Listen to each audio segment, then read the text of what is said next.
এক হাদি চলে যাওয়ার কারণে এখন তাওহীদ আর সততার আওয়াজ সারা দুনিয়ার মধ্যে জাগরণ হয়ে গেছে। আর হাদি শিখায় গেল পশু গরু ছাগল টাকা দিয়া কিনা যায়, যারা সততার মানুষ এদেরকে টাকা দিয়া কিনা যায় না। টাকায় তো পশু বিক্রি হয়, যেমন ভোটের আগের রাত্রে কিছু পশু বিক্রি হবে 500 টাকায়, কি সেই টাকা খাওয়ার জন্য তসবিহ গুনতেছে ওই পশুরা। ওরা মানুষ রূপী পশু খায়, পশু না আল্লাহ খায় কি এর পশু, এর থেকেও ওরা শুয়ারের চেয়েও খারাপ, ওরা কুত্তার থেকে খারাপ। ওয়ালাকাদ যারানা লিজাহান্নামা কাসীরাম মিনাল জিন্নি ওয়াল ইনস লাহুম কুলুবুন লা ইয়াফকাহুনা বিহা ওয়া লাহুম আ'য়ুনুন লা ইউবসিরুনা বিহা ওয়া লাহুম আযানুন লা ইয়াসমাউনা বিহা উলাইকা কাল আনআমি বাল হুম আদাল উলাইকা হুমুল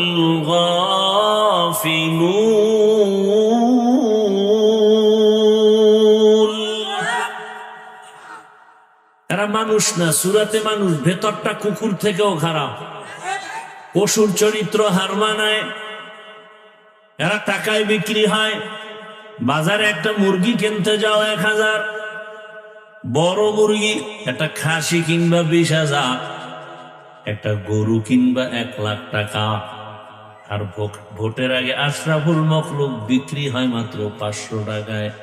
বুঝাইতে চায় আমি আসলে দেখতে মানুষ, মূলত আমি কুত্তা শুয়ারের চেয়েও খারাপ। টাকায় বিক্রি হয় পশু, মানুষ বিক্রি হতে পারে না। প্রমাণ কি? আমরা মানুষ হতে পারিনি। হাদি রাস্তা দিয়ে হাঁটে, মানুষ এমনি এসে টাকা দেয়।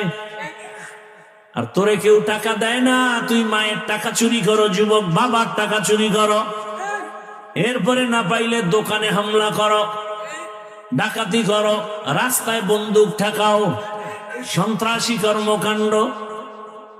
এই দেশ ভালো হবে কবে? পিপিলিকায় জাতি বাইরে কয় বাঁচার জন্য আশ্রয় নাও গর্তে। এজন্যই তো রহমতের নবী বলেন খায়রুন নাস মান ইয়ানফাউন নাস। ভালো মানুষ তো ওই ব্যক্তি যে অন্যের উপকার করে, ক্ষতি করে না। অন্যের উপকার করে, ক্ষতি করে না, এর নামই তো তাকওয়া। পারলে উপকার করো, না পারলে চুপ থাকো, ক্ষতি করিও না। পারলে প্রশংসা করো, না হয় চুপ থাকো, বদনাম করো না। পারলে নেক আমল করো, না পারলে চুপ থাকো, গুনাহ করিও না। এর নাম তাকওয়া। আল্লাহ রাসূল বলেন ক্বালান নবী সাল্লাল্লাহু আলাইহি ওয়া আলিহি ওয়াসাল্লাম ইত্তাকিল মাহারিম তাকুন আ'বাদান নাস। হারাম অবৈধ জিনিস থেকে নিজেরে বাঁচাও, আল্লাহ তোমার মর্যাদাকে অনেক বাড়ায় দিবেন। নিষিদ্ধ জিনিস থেকে বাঁচো। বলে কেমন? বলে চোখ দিয়া দেখো দেখো দেখো, আল্লাহ যা দেখতে নিষেধ করেছেন তার থেকে বাঁচো। স্বাধীনতা নাই, চোখ আছে দেখার জন্য, তার মানে যা মনে চায় তাই দেখবা স্বাধীনভাবে? না, স্বাধীনভাবে জীবন চালানের এই জীবনের কোনো মূল্য নাই। মনে যেমন চায় তেমন চলা, এর নাম স্বাধীন চলা। মনে চায় বিড়ি টানবা টানো, মনে চায় টুপি পরবা পরো, মনে চায় টুপি খুলে ফেলবা খোলো, মনে চায় চুল রাখবা রাখো, মনে চায় রাখবা না কেটে ফেলো। এই স্বাধীন জীবনের কোনো দাম নাই। মনে যেমন চায় তেমন কোন প্রতিষ্ঠান চালাইলেও প্রতিষ্ঠান টিকে না। মনে যেমন চায় তেমন যদি মনের মতো নফসের গোলাম হয়া দুনিয়ার যা চালাবে সে ধ্বংস। এজন্য আল্লাহ সীমাবদ্ধতা দিয়া দিছেন। চোখ দিয়া দেখো, মনের মতো দেখো, তবে বেগানারে দেখবা না। কান দিয়া শুনো, তবে গীবতের আওয়াজ শুনবা না। মনে চায় খাও খাও, কিন্তু হারাম মদের বোতল হাতে নিয়ে মুখে দিও না। মনে চাই তুমি হাঁটো, হাঁটার জন্য আল্লাহ পা দিছেন, তার মানে মসজিদ বাদ দিয়ে মন্দিরে যাওয়া, গির্জায় যাওয়া, মদের আড্ডায়, তাসের আড্ডায় যাওয়া, জুয়ার আড্ডায় যাওয়া, এটা হবে না। ইত্তাকিল মাহারিম। কান দিয়া শুনবা, তবে গীবতের আওয়াজ শোনা যাবে না, গালির আওয়াজ শোনা যাবে না। জবান দিয়ে কথা বলো, যত মনে চাই বলো, তবে গালির আওয়াজ দেওয়া যাবে না, গীবত বলা যাবে না, মিথ্যা বলা যাবে না। তেলাওয়াত করো, জিকির করো, এর নাম তাকওয়া। চোখ দিয়ে দেখো, মাকে দেখো সওয়াব, বাবাকে দেখো সওয়াব, বাইতুল্লাহ দেখো সওয়াব, কোরআনটা খুলে দেখো সওয়াব। আল্লাহর কুদরত, জমিন ও আসমান তাকায় দেখো সওয়াব। নবীর জায়গায় ওয়ারাসাতুল আম্বিয়া উলামায়ে কেরাম আছে, তাদের দেখো সওয়াব। হাকিমুল উম্মত, মুজাদ্দিদুল মিল্লাত, শাহ আশরাফ আলী থানবী ফারুকী রাহমাতুল্লাহ আলাইহি আমার দেশে যখন আসছেন, আমার দেশের উলামায়ে কেরাম প্রশ্ন করলেন, হযরত, মা বাবার দিকে মোহাব্বতের নজরে সন্তান তাকালে কবুল হজের সওয়াব, বাইতুল্লাহর জিয়ারতের সওয়াব, কি বাইতুল্লাহর তাওয়াফের সওয়াব, জিয়ারতের সওয়াব, মা বাবার দিকে কে তাকাবে? কিন্তু আমরা যে আপনাদের দিকে তাকাই, ওলি আল্লাহ যারা আউলিয়া, আমরা আপনাদের দিকে তাকাইলে কি পাবো? সন্তান মায়ের দিকে তাকাইলে বাইতুল্লাহর জিয়ারতের সওয়াব পাবে, বাইতুল্লাহ পাবে, হজের সওয়াব পাবে। বাবার দিকে তাকাইলে পাবে। আমরা আপনাদের দিকে তাকাইলে কি পাবো? হাকিমুল উম্মত শাহ আশরাফ আলী থানবী রাহমাতুল্লাহ আলাইহি বলেন, সন্তান মা বাবার দিকে তাকাইলে বাইতুল্লাহ পায়, আর আল্লাহওয়ালার দিকে তাকাইলে মানুষগুলো বাইতুল্লাহর মালিকের পায়। কারে পায়? বাইতুল্লাহর মালিকরে পেয়ে যায়। বলে দলিল নিবা, দলিল। সাহাবায়ে কেরাম প্রশ্ন করলেন, মান আউলিয়া ইয়া রাসূলুল্লাহ, আউলিয়া কারে কয়? রহমতের নবী জবাব দিলেন, ইযা যুকিরাল্লাহ, তাদের দিকে নজর দিলে রবের কথা স্মরণ হবে, আল্লাহর কথা স্মরণ হবে। আর যে ওলিয়ে কামেল, মুজাদ্দিদে মিল্লাত, মুজাদ্দিদে জামান, এগুর দিকে তাকাইলে যদি দেখেন যে বিড়ি টানার কথা মনে পড়ে, এরকম ফিরও আমাদের দেশে আছে। এর চেহারার দিয়ে তাকাইলে মনে হয় আমার দাড়িটাও ফেলেন, এত সুন্দর ফির, দাড়ি নাই, মনে হয় লেডিস হয়ে বয়ে রয়েছে জন্ডিসের আকারে। এরা পীর, এরা শুধু পীর না, অলিকুল শিরোমণি, প্রস্রাব করে লয় না ভান। এরা মুজাদ্দিদে জামান, আমি বলি এরা আন্তর্জাতিক বেঈমান। আল্লাহ হেদায়েত দান করুন। ভাইরা আমার, দেখেন কত ঝামেলা আমাদের দেশে ধর্ম নিয়ে।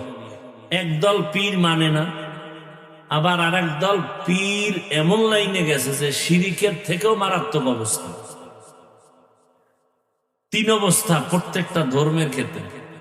একদল বাড়াবাড়ি করে, আর একদল ছেড়ে দেয়, আর একদল মাঝখানে। মাঝখানের দল হক।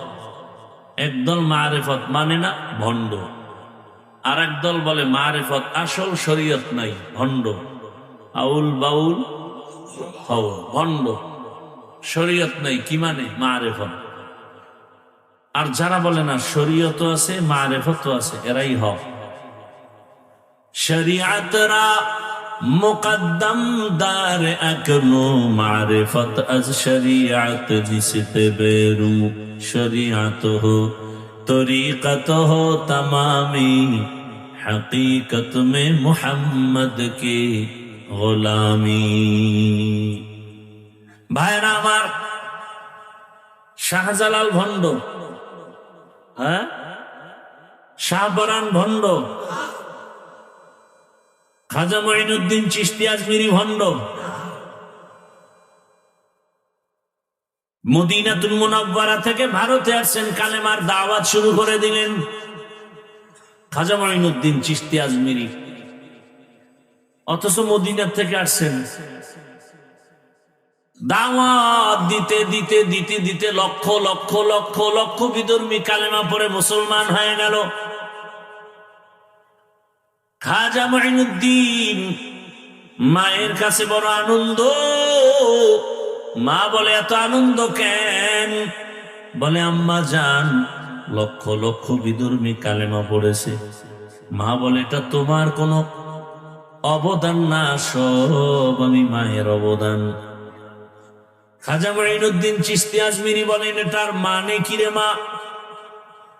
খাজা মাইনুদ্দিন চিশতির মা বলে, সন্তান, তুমি যখন আমার গর্বে আসছো, আল্লাহর কসম এক রাত আমি ঘুমাই নাই। যায় নামাজ বিছাইয়া রবের সাথে কথা বলেছি আর কান্না করে দোয়া করেছি, হে মালিক, আমার গর্বের সন্তান তোমার কবি হিসাবে পাঠাও। আল্লাহ তোমাকে দুনিয়ায় পাঠালেন, আল্লাহর জাতের কসম, আমি মা তোকে দুনিয়াতে আসার পরে যতক্ষণ দুগ্ধ পান করাইছি, যত ফোঁটা দুধ আমি দিলাম 2 বছরের মতো, আল্লাহর কসম এক ফোঁটা দুধও বিনা অজুতে আমি তোর মুখে দেই নাই। এর সন্তান আল্লাহর কঠিন ওলি হবে না, গাঞ্জাখোর হবে।